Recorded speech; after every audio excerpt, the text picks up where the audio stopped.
नमस्कार, आप देख रहे हैं कालचक्र और मैं हूं आपके साथ अंजलि आनंद और मेरे साथ हैं प्रश्न कुंडली विशेषज्ञ पंडित सुरेश पांडे जी। बहुत बहुत स्वागत है पंडित जी आपका। अगर आप भी शादी की सालगिरह रात में मनाते हैं, अगर आप भी अपना जन्मदिन रात में मनाते हैं, अगर आप भी रात 12 बजे ही केक काटते हैं, तो हो जाएं सावधान और ध्यान से देखें कालचक्र।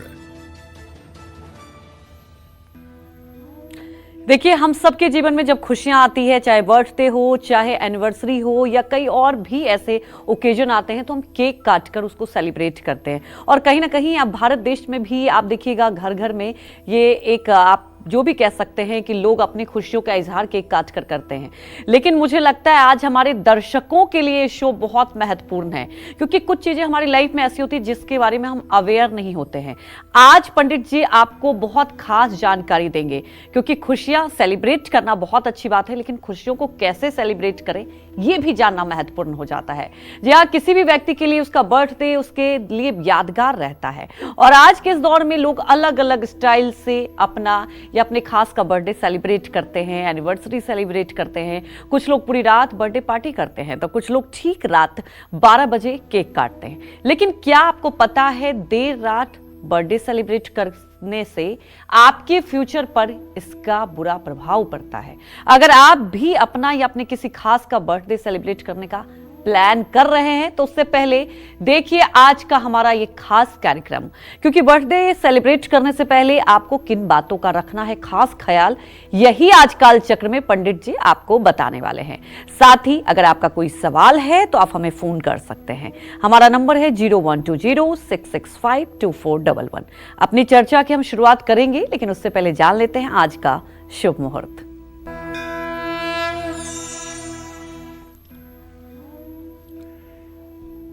आज 27 दिसंबर 2024 दिन शुक्रवार है। आज पौष कृष्ण पक्ष की द्वादशी तिथि रात 2:26 तक है। इसके बाद त्रयोदशी तिथि शुरू होगी। विशाखा नक्षत्र रात 8:28 तक, इसके बाद अनुराधा नक्षत्र शुरू होगा।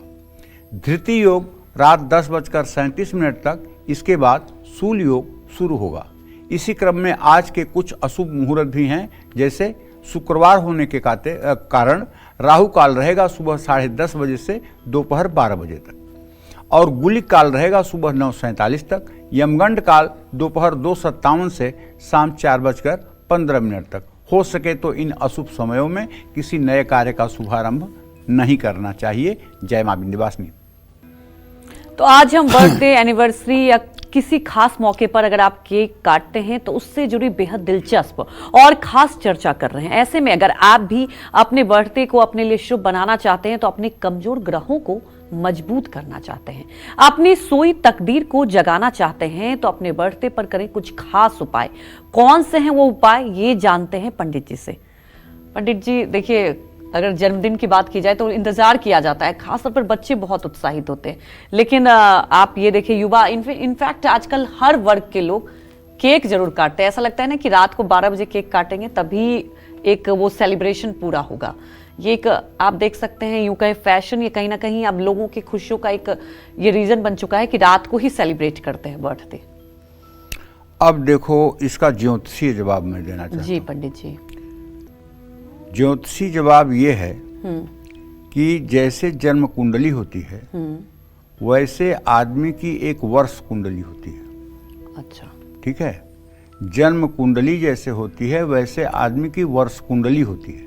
मतलब एक साल का पूरा लेखा जोखा। जी जी। तो आप जब पैदा हुए हैं, सूर्य जितने राशि, जितने अंश, जितने कला, जितने विकला पर आपके जन्मकाल में रहा है, उतने राशि, उतने अंश, उतने कला, उतने विकला पर उस साल जब सूर्य होगा, तो उसी समय को लग्न मान करके और ग्रहों की तात्कालिक स्थिति को देखते हुए वर्ष कुंडली बनती है। जी ठीक है। और वही होता है जन्मदिन मनाने का सही समय। अच्छा, ठीक है। अब लोग मतलब कि अपने मन से मनमाना आचरण करके कि तारीख की शुरुआत रात 12 बजे से होती है, इसलिए 12 बजे मनाना शुरू कर दिए हैं। ये मनमानी आचरण है। हकीकत ये है कि अगर आप किसी ज्योतिषी से ये पूछें कि मेरा जो वर्षफल बन रहा है, वर्ष कुंडली बन रही है, वो कितने बजे की बन रही है, जैसे मान लीजिए आप 4 बजे शाम को पैदा हुए हैं, तो आपकी कितने बजे की वर्ष कुंडली बन रही है। हो सकता है आपकी 6 बजे की बन जाए, हो सकता है आपकी 1 घंटे पहले की बन जाए, हो सकता है आपका आधा घंटे पहले की बन जाए, 2 घंटे पहले की बन जाए। वर्ष कुंडली कैसी बनती है, जी। उसी हिसाब से हमें अगर जन्म दिन बनाना चाहिए तो मनाना चाहिए। अगर ये भी आप नहीं कर सकते हैं तो हमारे यहाँ जन्मदिन वाले दिन सुबह, सनातनी बात कर रहा हूँ, सुबह जल्दी उठ करके उगते हुए सूरज का दर्शन करना चाहिए। स्नान करके सूर्य को अर्घ देना चाहिए। ओम ब्रह्म स्वरूपिणे सूर्य नारायणाय नमः। क्योंकि भगवान सूर्य देव जो है ये सृष्टि के आधार देवता हैं। बिना सूर्य देव के आप सृष्टि की कल्पना ही नहीं कर सकते। तो सुबह सुबह सभी को चाहिए सफेद कपड़े पहनकर, महिलाओं को नहीं कह रहा हूं, पुरुषों को, महिलाएं अपने मनपसंद के कपड़े पहन करके, काले नीले छोड़ करके, सुबह सफेद कपड़े पहन करके या अपने रुचि के अनुसार कपड़े पहन करके, लेकिन काले नीले छोड़ करके, और नहाने से पहले अपने शरीर पर हल्का सा सरसों के तेल का मालिश करके गुनगुने पानी से स्नान करें। स्नान करने के बाद कोशिश करें कि नया कपड़ा पहने। पहले वो कपड़ा जो आप पहनना चाहते हैं ना, वो ले जा करके भगवान को दिखाएं कि हे प्रभु, ये वस्त्र आपको समर्पित है और आपका ये वस्त्र स्वीकार किया हुआ, अब मैं इसे धारण करूंगा। तो आप उसके बाद कपड़े पहन लीजिए।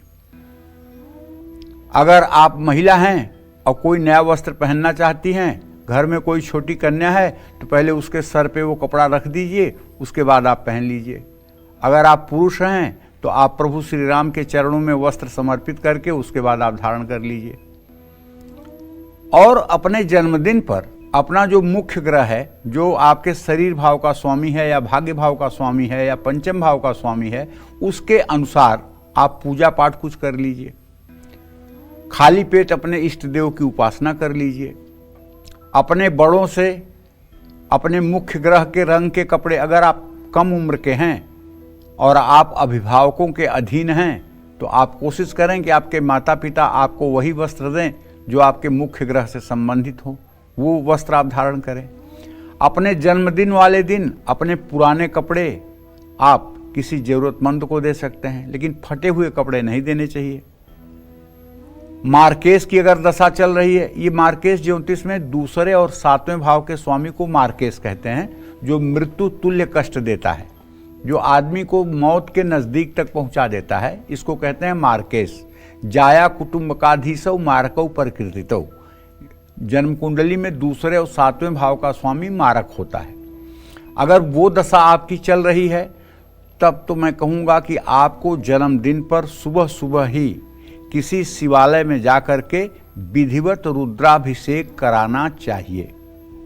अगर बहुत ज़्यादा आपकी सेहत भी खराब चल रही है जन्मदिन के अवसर पर, तब तो आपको एक और उपाय करना पड़ेगा, और ये उपाय कर लेंगे तो मेरी गारंटी है उसी दिन से आप ठीक हो जाएंगे। वो उपाय ये है कि पहले से एक दिन पहले से ही आप 1003 पत्ती वाले बेलपत्र की व्यवस्था करिए, और 3 पत्ती वाले बेलपत्र की व्यवस्था करके उसको अच्छे से धो करके और परिवार के साथ शुद्धता से बैठ करके हर पत्ते पर राम राम लिखिए। अष्टगंध को घोल करके रख दीजिए और चमेली की कलम से तीनों पत्तियों पर राम राम लिखिए। तीनों पत्तियों पर राम राम लिखिए और एक थाली में सारा बेलपत्र इकट्ठा कर लीजिए। उसके बाद चंदन का इत्र बेलपत्र पर छिड़क करके और उसमें चंदन का इत्र डाल दीजिए, और उसके बाद जब रुद्राभिषेक कर लीजिए तो शिव सहस्र नामावली से एक एक बेलपत्र जो है शिवलिंग पर चढ़ाते जाइए और जलाभिषेक करते रहिए। कोई जलाभिषेक करे और आप जो है शिवलिंग पर ये बेलपत्र अर्पित करते जाइए। 1000 बेलपत्र राम राम लिखा हुआ अगर आपने अर्पित कर दिया तो गारंटी के साथ चाहे जितना गंभीर रोग होगा उसमें आपको राहत मिलेगी और 4 आने की दवा भी आपके लिए रामबाण जैसे काम करेगी। क्यों? सकल अमंगल मेटन हारी, भाभ्यु मेटि सकहि त्रिपुरारी। अगर भगवान शिव का पूरा महात्म न हो तो लोगों का धर्म पर से आस्था उठ जाएगी। आज भी भगवान शिव धर्म पर सबकी आस्था बनाए हुए हैं। मरणासन्न व्यक्ति को अगर महामृत्युंजय बचाता है तो रुद्राभिषेक भी बड़ी से बड़ी विपत्तियों से बाहर निकालता है। शायद ही किसी का दुर्भाग्य होगा जो महामृत्युंजय और रुद्राभिषेक कराने के बाद भी दुखी हो, तो उसका बहुत बुरा प्रारब्ध होगा। लेकिन अगर जीवन नहीं मिल सकता है तो कष्ट कम जरूर हो जाता है, इसमें कोई दो राय नहीं। अगर रुद्राभिषेक नहीं करा सकते हैं तो नदी में एक नारियल प्रवाहित कर दीजिए, नहीं तो 1 लोटा जल और 3 पत्ती वाले बेलपत्र तो चढ़ा सकते हैं ना, इतना तो कर लीजिए। अपने जन्मदिन पर घर में कोई धार्मिक अनुष्ठान जरूर कराना चाहिए, जैसे 4 लोगों को बुला लीजिए और खूब बढ़िया साज बाज के साथ सुंदरकांड का पाठ कर लीजिए, भगवती का जागरण कर लीजिए। नहीं कुछ करवा सकते हैं तो एक पंडित जी को बुलाकर सत्यनारायण भगवान की कथा सुन लीजिए। किसी विद्वान ब्राह्मण से अपने दाहिने हाथ पर अगर पुरुष हैं और स्त्री हैं तो बाएं हाथ पर कलावा बंधवा लीजिए। माथे पर अपने तिलक और अक्षत लगवा लीजिए। भगवान को जो प्रसाद आपने चढ़ाया हुआ है वो लोगों में बांट दीजिए। बड़े लोगों से आशीर्वाद लीजिए। और एक चीज बताता हूं जो जरूर करिए, अगर आप कमाते हैं और थोड़ा सा भी आपका बजट ठीक ठाक है तो आप अपने जन्मदिन पर एक भंडारा कर दीजिए जिसमें 150 लोग प्रसाद पा जाएं। किसी मंदिर में या किसी धर्म स्थान पे एक भंडारे का आयोजन कर दीजिए, उसमें विनम्र होकर के सबकी सेवा कर दीजिए। किसी गौशाले में जाकर के 150 गायों के हरे चारे की व्यवस्था कर दीजिए। किसी अंध विद्यालय में जाकर के वहाँ विद्यार्थियों के भोजन वस्त्र की व्यवस्था कर दीजिए। मतलब कुछ ऐसा करिए जिससे जीवों का लाभ हो। बर्थडे का मतलब ये नहीं होता कि आपने केक लिया, उस पर अपना नाम लिखवा दिया, मोमबत्तियां जला दी, मुंह से फूंक दिया, चक्कू से काट दिया और केक मुंह में डाल लिया। ये पश्चिमी सभ्यता है, ये हमारी सभ्यता नहीं है। केक आप काटिए, मैं मना नहीं कर रहा हूं, लेकिन नाम उस पर क्यों लिखवाते हो? नाम सबको अपना बढ़ाना होता है और आप अपना नाम अपने से ही काट रहे हो, ये उचित नहीं है। आप केक काटो, मैं बेशक केक काटने में केक को एक मिठाई समझ लो, केक मत समझो, मिठाई समझ लो।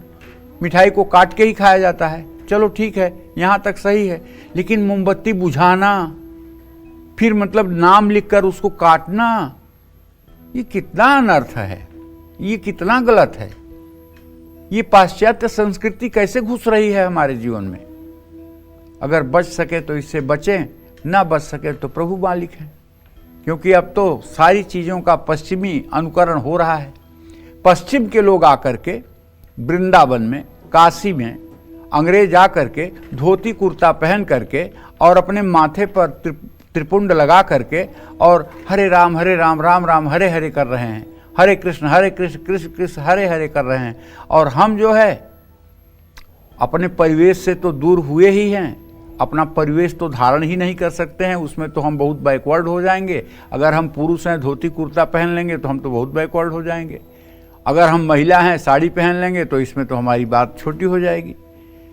तो चलिए परिवेश की भी बात छोड़ दीजिए, लेकिन कम से कम आप अपने सनातन के मूल सिद्धांतों से तो जुड़े रहिए। हमारे यहाँ नाम काटना बहुत बुरी बात मानी गई है, और वो भी लोहे के हथियार से। एक बार कलम से नाम लिख करके काट दिया जाए तो कुछ हद तक चलो चल भी जाएगा, लेकिन लोहे की चाकू से नाम काटा जा रहा है, कितना अनर्थ है। मैं तो कम से कम और दुनिया को तो नहीं कह सकता हूं, लेकिन अपने दर्शकों से कह सकता हूं कि देखो भाई, 12 बजे रात केक काटने की प्रथा बंद करो। मध्य रात्रि ये निशाचरों का समय है। मध्य रात्रि में वैदिक मंत्र पढ़ना और किसी शुभ कार्य का शुभारंभ करना, ये मतलब कि हमारे शास्त्रों में विरुद्ध माना गया है। इसलिए जो भी जन्मदिन का कार्यक्रम करना है, अपने जन्म तारीख पर सूर्योदय के बाद करिए, पहली बात। दूसरी बात, केक को चाकू से मत काटिए। उस पर अगर नाम लिखा है तो, और नाम नहीं लिखा है तो खूब काटिए, कोई दिक्कत नहीं है। लेकिन नाम लिखवाने से परहेज करिए, मोमबत्ती बुझाने से परहेज करिए। ये सब चीज़ें अगर आप मान लें, क्योंकि आपके नए साल की शुरुआत हो रही है। क्या आप चाहते हैं कि रात के अंधेरे में 12 बजे आपके जीवन की शुरुआत हो? क्या आप नहीं चाहते कि सूर्योदय के समय उगते हुए सूरज की तरह आपका आभा मंडल प्रकाशित हो और उस समय आपका जन्मदिन मनाया जाए? तो ध्यान दीजिए जो मैं कह रहा हूं। अगर आपको बात अनुचित लगे तो आपको जो अच्छा लग रहा है करिए, लेकिन अगर आप ठीक करना चाहते हैं तो सनातन धर्म के अनुकूल जो बात कह रहा हूं, सूर्योदय के समय उठ करके अपने देवी देवताओं की पूजा उपासना करके, अपने माता पिता का आशीर्वाद लेकर के, अपने बड़े लोगों का आशीर्वाद लेकर, अपने पराक्रम पुरुषार्थ और अपने आर्थिक स्थिति के अनुसार दान पुण्य करिए ना। कौन मना कर रहा है? जितना उत्साह से जो भी कार्य आप कर सकते हैं दान पुण्य का करिए, इसका आपको फल मिलेगा। पूरे साल आपको इसी तरह से वैभव मिलता रहेगा। जय मां विंध्यवासिनी। तो देखिए, आज आप सबके लिए कालचक्र बेहद ही महत्वपूर्ण है। आगे भी पंडित जी और आपको इस सेलिब्रेशन से जुड़ी बहुत सारी खास बात बताएंगे और मुझे लगता है आप सबके लिए आज का कालचक्र बेहद महत्वपूर्ण है। आगे चर्चा करेंगे, लेकिन उसके पहले जान लेते हैं मेष राशि का राशिफल कैसा रहेगा आज का उनका पूरा दिन।